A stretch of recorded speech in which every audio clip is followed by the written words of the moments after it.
G'day YouTube, my name's Lance. Welcome to Bundy Bear's Shed. Well, the weather report. Look, it's starting to get cool. 10 to 22 today, so 10 degrees C. Look, which is a bit chilly for us, but looking at the BOM on my phone, the weather app I have on my phone, they're saying 8 tomorrow, then Wednesday, Thursday, Friday, 6 degrees to 20. I think it is. So 6 degrees, that's cold for our area. Yeah, that's frost weather. So yeah, I might have to find my old working jacket. Get that out and see. Yeah. Pardon me, but with the cold weather, look, it's lovely and sunny. They're beautiful days. Like I've been just the last few days. Once I finished all the club stuff, I've been up in the shed here, and look, it's just lovely working weather in the shed. So I didn't get to a stew last week. The week before, all I did was get ready and go to the show, and the Bundaberg show was set up Wednesday. The show was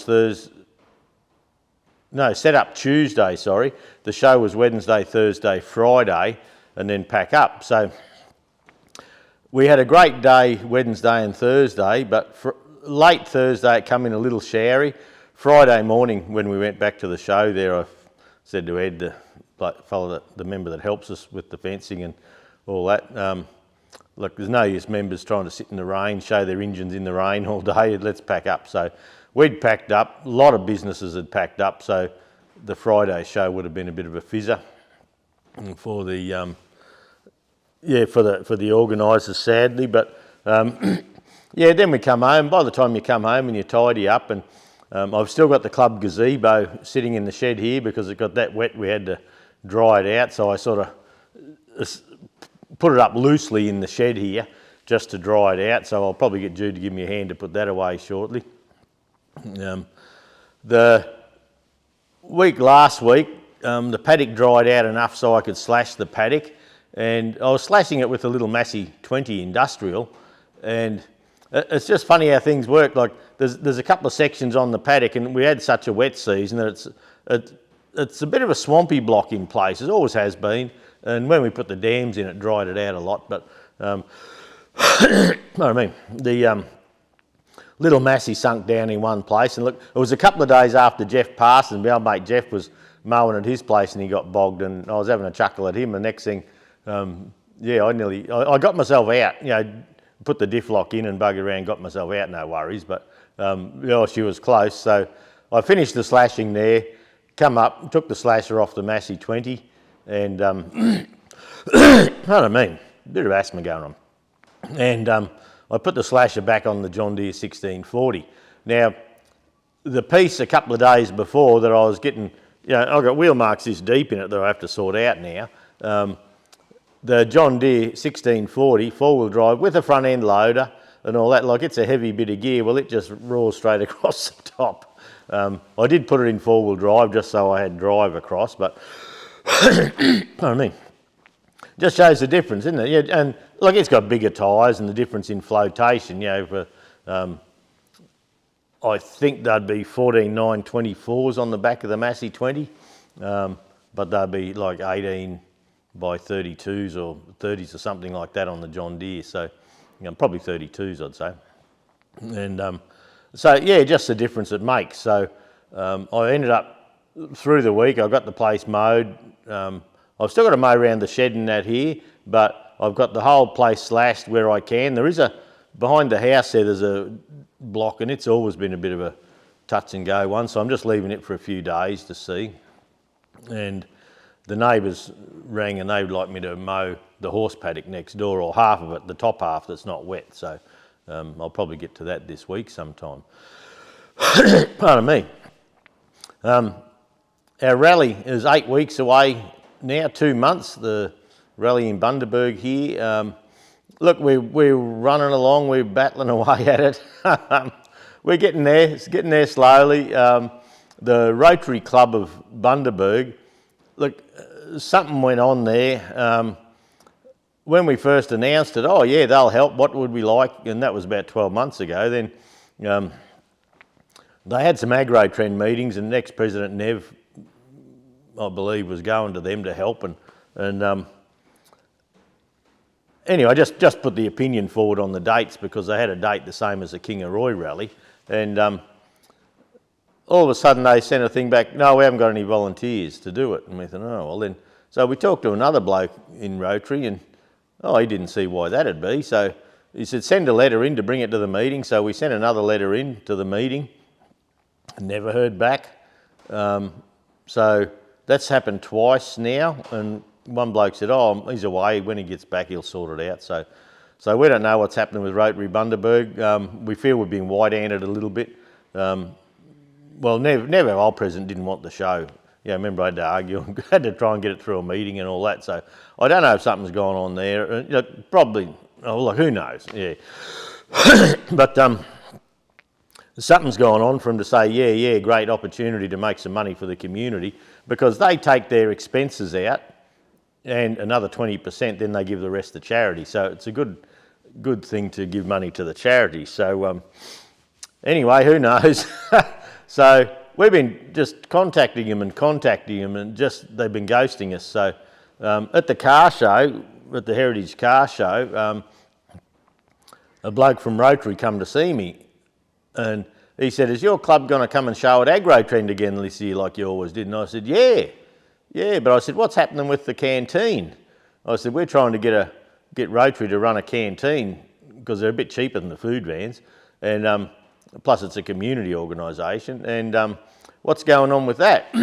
He says, no, that's a different one. He says, we're a different part of Rotary that runs that. That's not our business. And I said, all right. So anyway, we're going to drop Rotary now, which is a bit of a shame, but it's put us on the scurry to get food vans and things like that lined up. So we have a wood-fired pizza fella. We have like a falafel and kebab is the word I'm looking for, a kebab fella. We have slushies, we have coffees. Pardon me. Yeah, look, we got a few other bits and pieces organised, but I'm finding in general, we've been sending emails out to vendors, saying would they like to come and all that, and a few of them have got back, like Binny's Tornado Potatoes down the bay there. He said, look, we just booked out that weekend, and so two of them have come booked out. One of them told us if Rotary was going, they weren't, because Rotary sells things cheaper, and because Rotary's not paying wages and that, and they said they have to have their prices up, and they said if they're right next to Rotary there, well, they have trouble making money when they have to pay wages and things like that. But that's fine. So I said, yeah, don't worry about that. And at the time, Rotary was still humming and hawing about coming, but so we've been ghosted by Rotary for some reason. So who knows? The Veterans Association in Bundaberg, they're going to do the gate for us. So that's good. They're collecting the money, and that keeps our members putting on a display.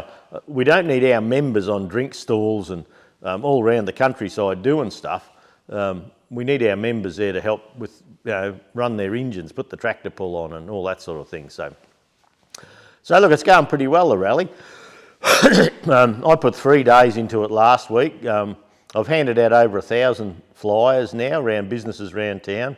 We've got them in about 28 businesses around town here. The tractor dealerships, the bearing place, Wilson's, which is like an industrial supplies shop, J.A. Toft, which is the same, the Bolt place, Trade Tools. I went to Trade Tools and I said, would you mind if I put some banners? They said, the coverage we get off you with all my Renegade toolboxes and all the tools I buy, they said, you can do what you bloody like, Lance. So I said, thank you for that. Sydney Tools have them. I bought some more wire for the baler, and Sydney Tools were about the only one that could give me a definite on it, so I had to go and pick that up. So yeah, they were happy to have some flyers on each counter. I still have to go to the, pardon me, this is bad. My mate Tim, he gave me some tomato steaks to bang in some Corflue signs around town, and last Monday I went to the council office and asked, where were we allowed to put signs? And they said, you got to talk to the roads department. And they said the roads department is in the Oswide building, floor 5. That's all right. The Oswald building floor 5 is a private ward, you know, a private floor. No one can get in there. So what you got to do apparently is, and I haven't done it yet. I got up this shit, I know that. Like, we had to get to the accountant and do things like that, so I didn't get to it. And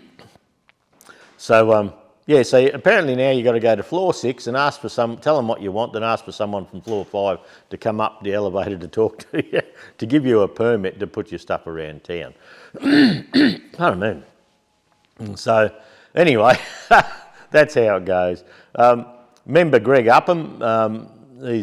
Greg's was a customer of mine for years and years, and working on his John Deeres and that when we had the field service, and the club models that I had here that I was going to try and get to tidy up, and I was just getting nowhere with them. So Greg's done a job on a Worthington pump. Now, Greg has got a Worthington pump that we're having trouble getting info on, James Brown. It's a hand pump. It's a double action piston pump and a hand pump from about 1880.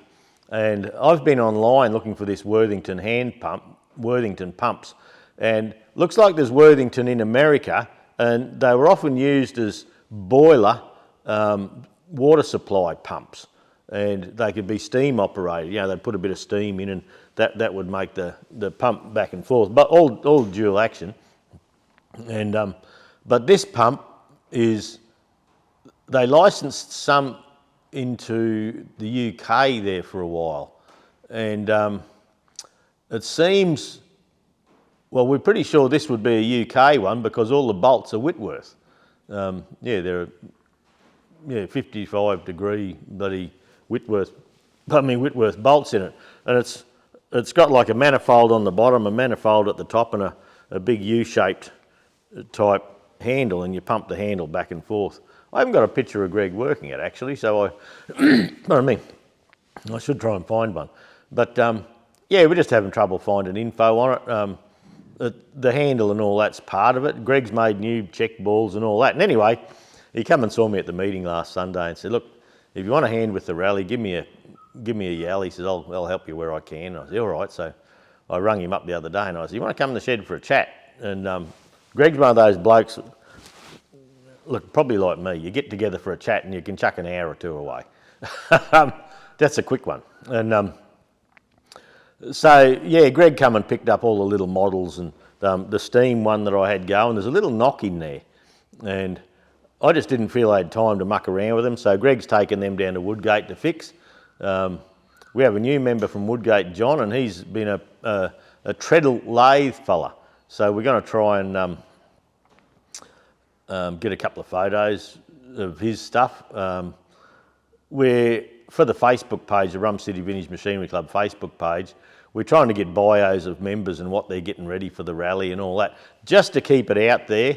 And now, anyone that's on the list for the Anything Rum City Vintage Machinery Club, when you see it out there, can you like it? But can you also put a comment there and just say, "Oh, can't wait," or "looks good," or "oh, that'll be nice to have a look in person," or something like that. And what we're trying to do, we're trying to get Facebook to understand that people are interested in our posts, and as such they will spread them further and further, and we'll get further afield. The other thing we've been organising for the young members now, a junior member in our club is under 17, and what we're doing for if they're between 10 and 17, now 10 is the youngest age where they can become a member and be insured with ACRA. So we have 3 members at this stage, the young ones that are 10, 11, 12 age group, and what we're doing for them, we have a set of rules for the young ones, and it's a competency test for driving tractors, and it is just simple, and it's just to make them aware, give them a sheet of the rules that's, when you're on a tractor you must stay at walking pace 5 kilometres an hour, and for the young ones 5 kilometres an hour is walking pace. And pardon me. And so what we're doing there, we're going to have a chat to them about operating a tractor, the safety things about it, make sure they know how to stop the tractor before they know how to start it, show them how to start it, make sure they're on a machine where they can push the clutch pedal fully in and there's enough weight in their bones to push the brakes on. We're going to get them to drive up just a little witch's hat course and probably back down it, and we'll sign them off as safe to drive a tractor in our rally. Now, they don't just get open slather then. If Dad or Granddad is there, they can hop on the tractor balancer and things like that. But we want an adult there with them, and so if things go wrong, the adult can say, pull the stopper, turn off the key. That's all they need to do. Leave it in, don't worry about putting it in neutral, just turn the key off or pull the stopper. If something goes wrong or they get scared or something like that. So it doesn't give them open slather to tear us around the place, but it lets them participate, and this is what our movements in our clubs around Australia, what we need to encourage these young blokes to come. The 3 young fellas that are going through at the moment, there may be more yet, but the 3 young members that are coming through at the moment, look, they might build up lifelong memberships in the hobby. They're all in our club, and I think my daughter Ariana, she's 11 now, and she can drive a tractor, not competently, she can drive one though, and she's in the Harry Ferguson Tractor Club of Australia, so being a club member with insurance there, we could probably put her through if she wanted to, but yeah, it's got to be done by a competent club member. Now, we had to have a bloody argument about what's a competent club member, like, and I said, well, if you say I, as a tractor bloke, I know how to drive tractors and that, I could get these young fellas, line them up, have a chat to them, put them through the paces, and I have to sign that I understand that they understand the rules, and I've covered that, and there's a check sheet for me to make sure I've ticked everything off. Then in the end, I can tick them off and say, look, I believe you're competent. The guidelines that we've set out for you to do, you've done it. And then we had to have, well, what's a competent person? And the thing was not to be a family member. And so, so then we had to, what's a competent member? Shouldn't be one person signing them off, should be a couple of people signing them off. And my argument is one person can do it, and our thing is to make it easy on the young ones. Like, we don't want a lineup of grumpy old farts, buddy, and old little Johnny got to fucking drive up and down in front of them, and it'll scare them a bit, and it's not nice. So we want it to be a pleasant experience, jovial, pleasant, easy to get through experience. We've got certificates done. I've made them, and at the end they get a certificate saying they're competent to drive at our club events. And we're going to probably try and get tiny little ones made so they can have like a little licence and get it laminated or something like that. So, so little Johnny driving along a bit later on, and some old fart says, "Hey, you're not supposed to be on that." Well, they can say, "Well, here's me little card." So for the first couple of rallies that these young blokes are at it after they become competent, we want an adult to be around them, not on the tractor, just around them, just as an old head to give them guidance and things like that. But after 3 or 4 or 5 rallies, something like that, well, they'll have the reins loosened a little bit, and as long as they're behaving themselves, well, they'll be allowed to go on their own. The other thing we're doing with the young ones is when we have the grand parade, if everyone's in a line here, we want Granddad or someone to walk with them in the grand parade, because you're in close proximity to other tractors, and so if they're there, we're going to have the young ones just off to the side a little bit. So if our mate here stops in a hurry to change gears or something like that, and they have a bit of a fluffy moment, there's that extra distance next to the tractor in front of them, so they could come up the side a little bit if they had to. So we're just trying to put things in place to make it enjoyable for the young ones and get them out there playing around. I mean, on the Friday, we're going on we haven't got it completely organised yet. I've got to talk to Pete, my 2IC. He's missing in action up, their family's got health problems, and so they're missing in action a bit. And we've got to finalise the tractor pull. No, not the tractor pull, the tractor trek.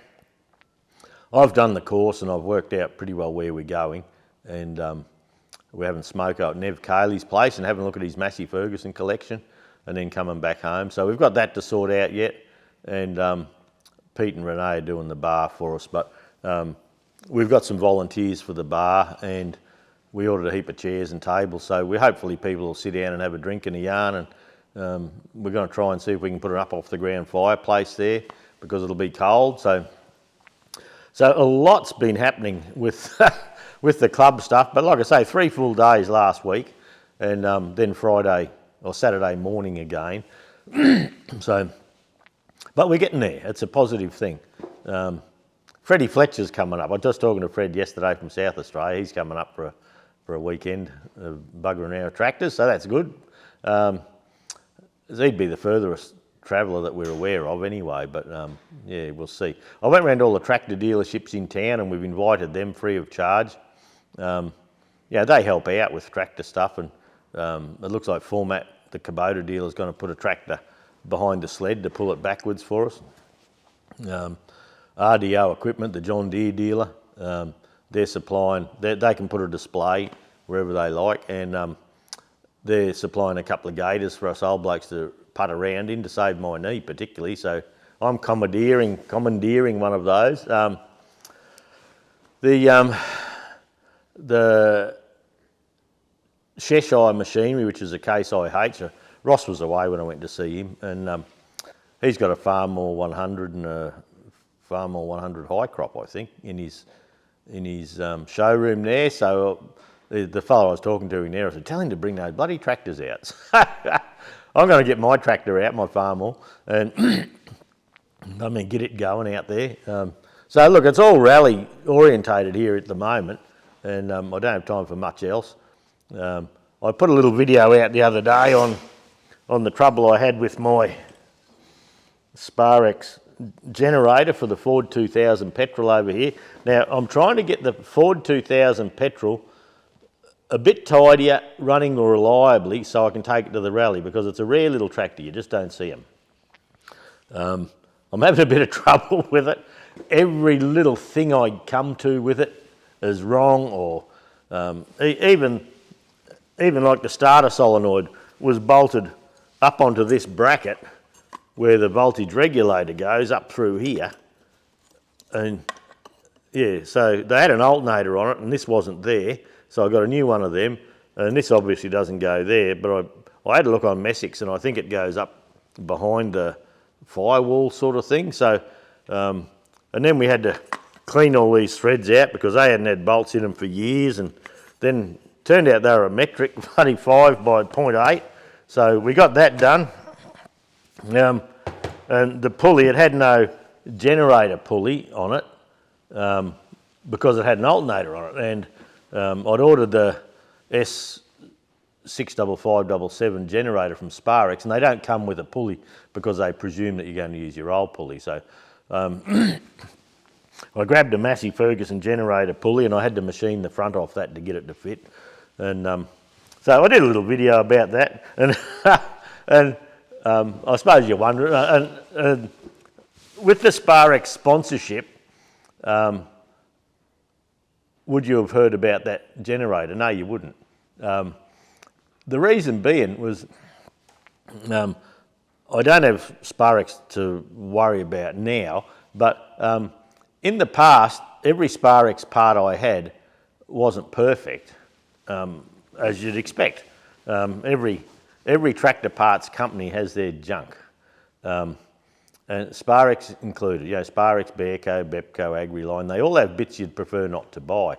Now, my deal with Sparx is if I found something like that, I had a direct line to James, which was the Australian manager, and there's another fella down in Melbourne, he does all the warranty checks and he's like a technical advisor, and I could draw that up, bring that to their attention, and it would go straight overseas to their office.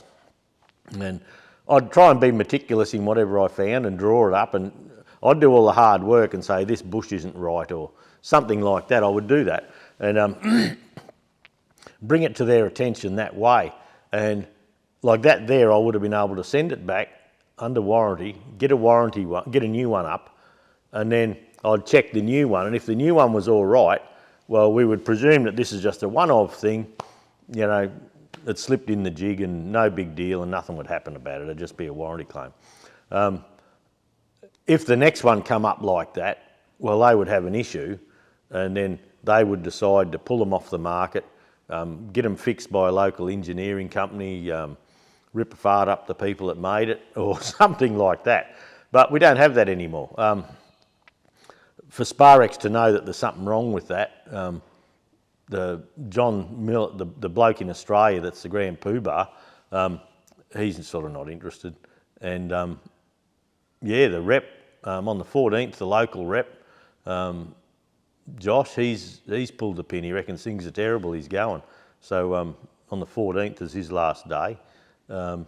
So that's disappeared now. I don't have that line of contact, and I did used to. They'd send me parts sometimes, and I'd have a look. And I actually, back in the day, they had a couple of John Deere hydraulic pumps played up, and yeah, they'd send them from Australia, all around Australia, to me to have a look at them for them, and I'd do it for nothing, just have a look and see. And that was before any sponsorship deal went on. So,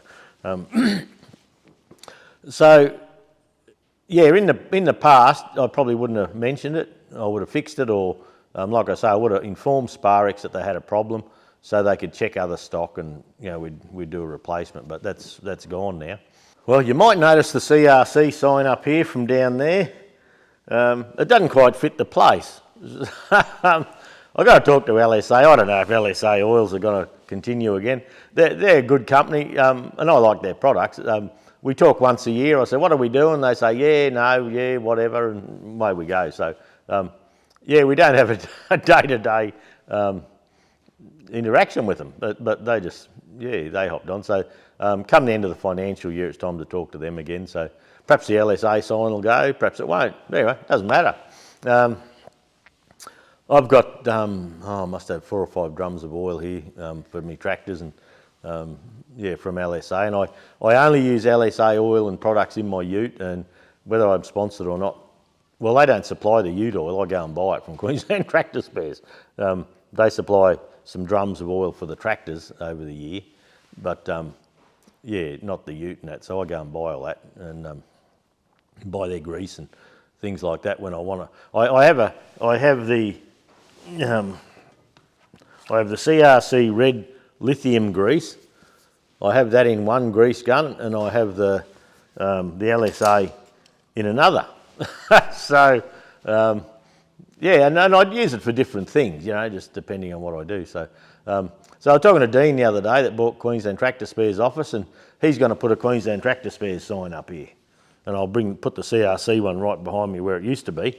And he says, shit, yeah, what's that going to cost me? And I says, I don't know. But I said, you know, it's going to cost you something, eh? So anyway, so when he gets that done, there'll be a Queensland Tractor Spares sign up there.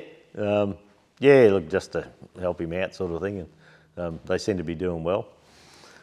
At the show the other day, at the Bundy show, one of our members, Kevy Sim, we got talking about lathes and things like that, and he's got a Semco lathe, which was a business in town here, and we're talking about lathes, and he's saying, oh, he had trouble with lathe. Oh, not trouble so much, but you know, grinding his tools and going blunt and all that. So I use a lot of WNMG 080404, and the 04, the last 04 is the radius, or the diameter of the tip sort of thing. And there's an 08 and an 04, and with a small lathe, the 04 is a pointier one, and I find on mine it works better.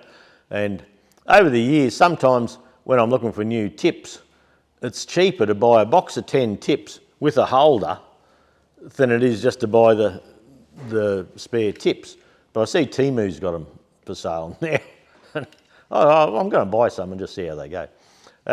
Anyway, I took him in a holder with a WNMG tip that you can get 6 uses out of, and try, just to help him out, because I was explaining it to him, and when you talk lathe tips, you know, you got TNMG, WNMG and all that sort of stuff. There's numbers a mile long, and if you get one of these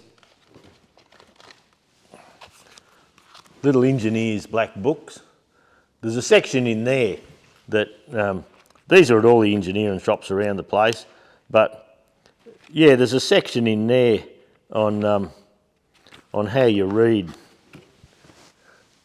the lathe tips, the carbide inserts. So anyway, I gave that to Kevy, and next day he come back with a couple of photos and he says, oh, that works well. And on the side of the little box, the little plastic thing that it come with, I put the part number for the tip, WNMG 80404, and the speeds that I like to run them at, on my lathe, because his lathe is similar to mine. And anyway, he come back with a couple of photos and he had a couple of lovely little CC chips and little spirals coming out of it. So he had it dialed in pretty well, and he said, oh, that's bloody good. He said, I'd like to pay you for it. And I said, no, that was just a spare. Now you know what you got, and WNMG, you can just buy the tips, and most of your work you will do with that. I run 2 lathe holders, 2 WNMG holders, right-hand holders, and I have one with a little bit of a dull tip in it, and that's the one that I run down. If I've got a bit of something with a bit of mill scale, I use a older tip, and then when I want a nice finish, I pop that one out, and I use the first one for roughing and that, and I pop that one out, and then I put a nice new tip in, or a nice sharp tip, I should say, in, and that gives me a nice finish. So anyway, so Kev come in the next day and he showed me the photos and he's all excited. He said, I'd like to pay you. And I said, no. And he says, all right. He says, I've got something for you. And I was, all right. So this is what he brought in. And this is a service recorder. Now, you old blokes, older than me, you'll remember seeing these.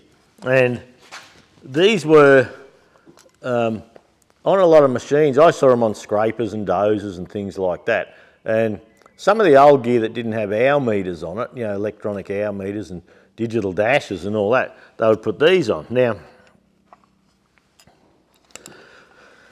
these have a little disc that you put in, and you would wind this up.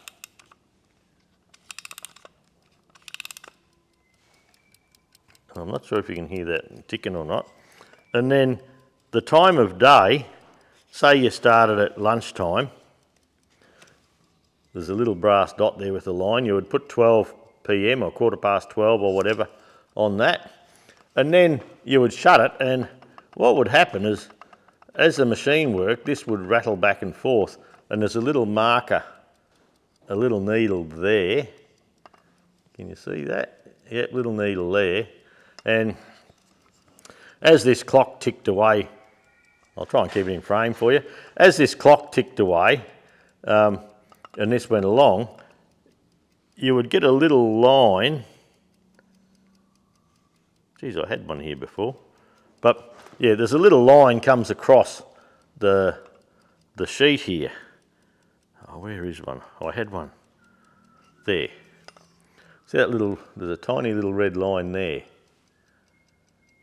And so what would happen, as it ticked away and you drove your machine, this would jiggle and bobble and carry on all through the day, just back and forth. And these were made of something that when you, like it wasn't a biro, if I run that my fingernail along there, you can see it marks. So the sheets that you put in them are made of something that, I don't know what they're made of, but it doesn't matter. And so Kevy also gave me 5 boxes of these sheets to go in them. So that's an interesting thing. To me, a tractor bloke, a machinery bloke. So just out of interest, like it's in good working order. I was thinking of painting, giving this a light a bead blast with the glass bead blaster and a coat of black paint like it would have had originally, not inside, just outside. And the other thing with these is you can pull a little thing up, and like there's half a dozen sheets in here. So you can stack them up a little bit. I don't know how much, you could probably stack a week's worth maybe. Oh, I'll get that where you can see it again. Bloody shit today, eh? So, yeah, so that sits nice and flat and away you go.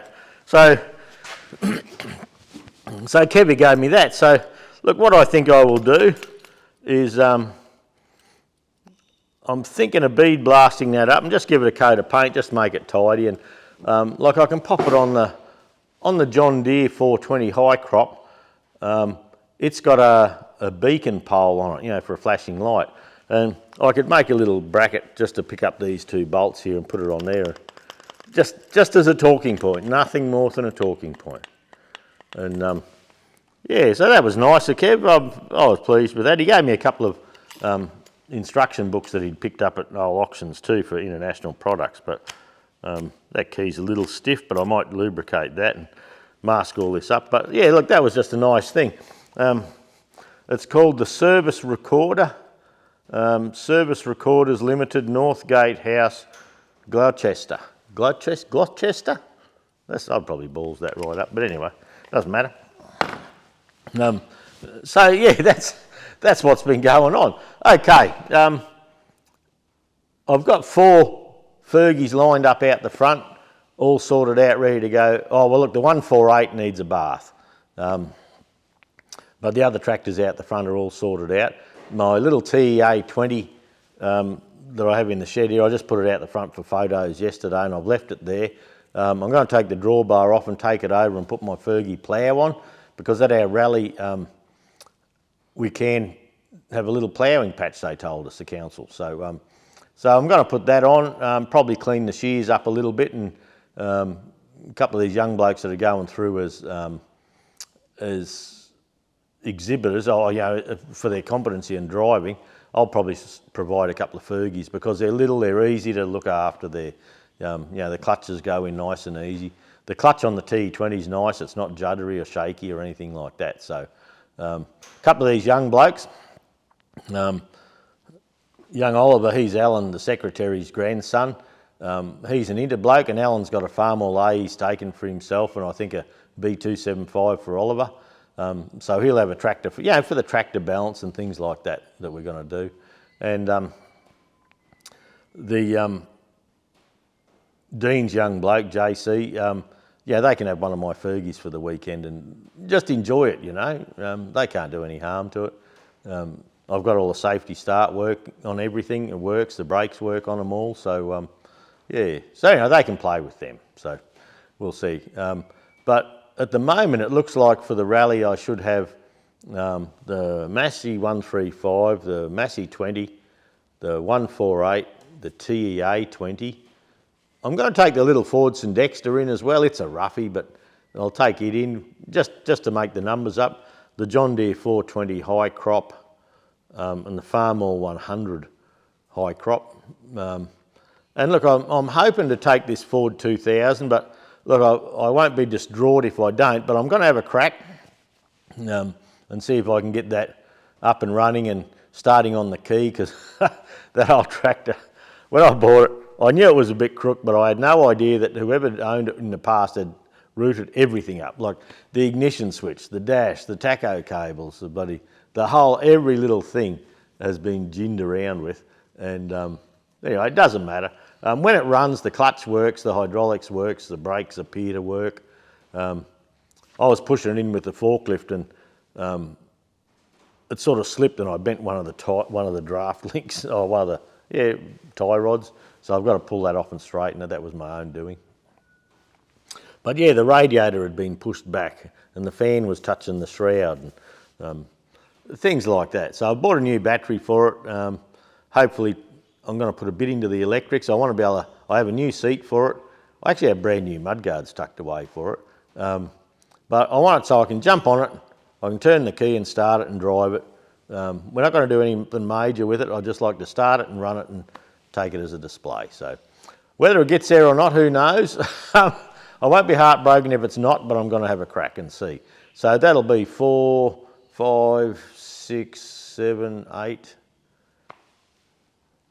or 9 tractors I'll be taking in, just to build the numbers up. And look, I'm half an hour. Look, by the time I load a tractor here, I can pop them up, just tie them quickly. I've only got to go 60 kilometres an hour, about 5-6 kilometres up the road and unload them. It takes about half an hour, 45 minutes per lap.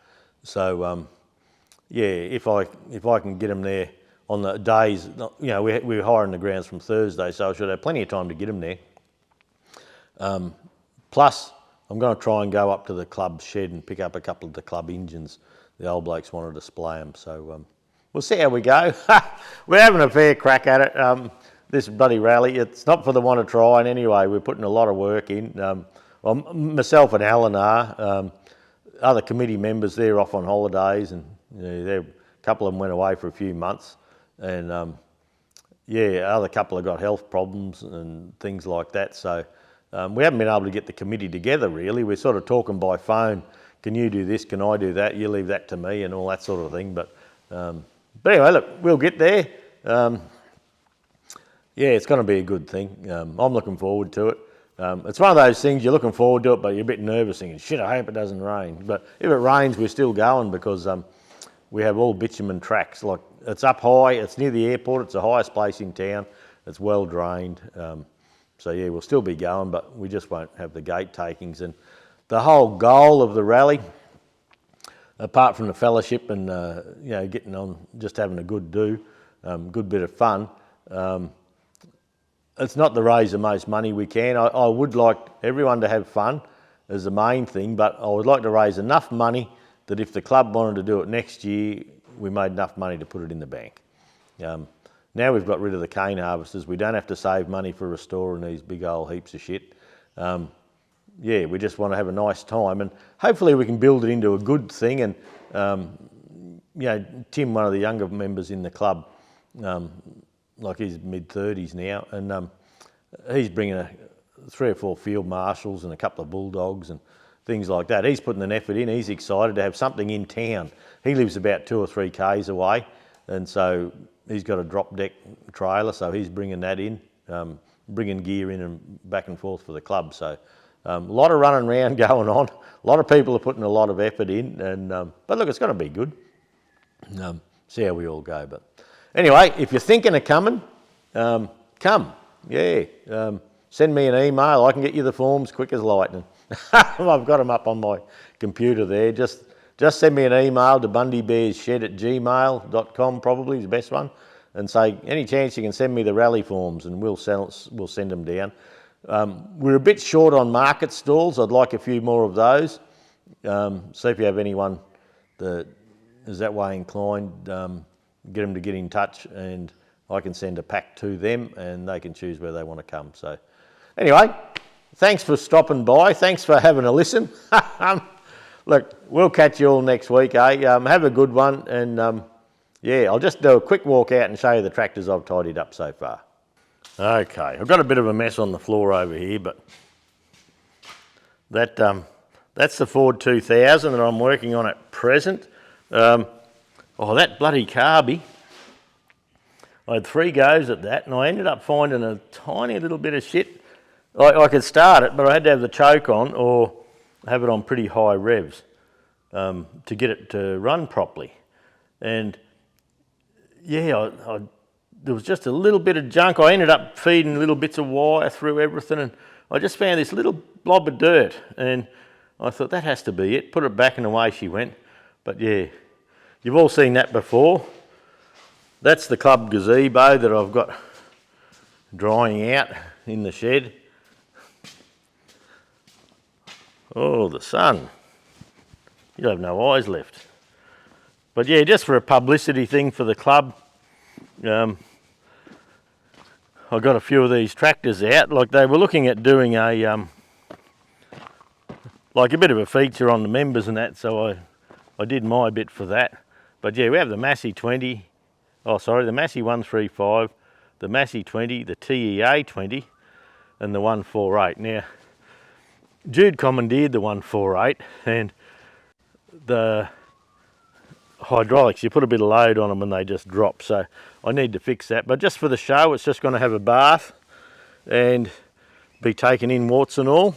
There's just another tractor in there, just for we're trying to get the Massie Ferguson dealer Sengs to put on a display of the modern Massies, and we were thinking we might just keep lining the Massies up and up and up and try and, yeah, just see how many we can get on one block. So we'll just see. But the whole paddock's done. Well, a little bit's not, but most of it is. And yeah, the place is looking good. So there you go. We'll catch you all next week, eh?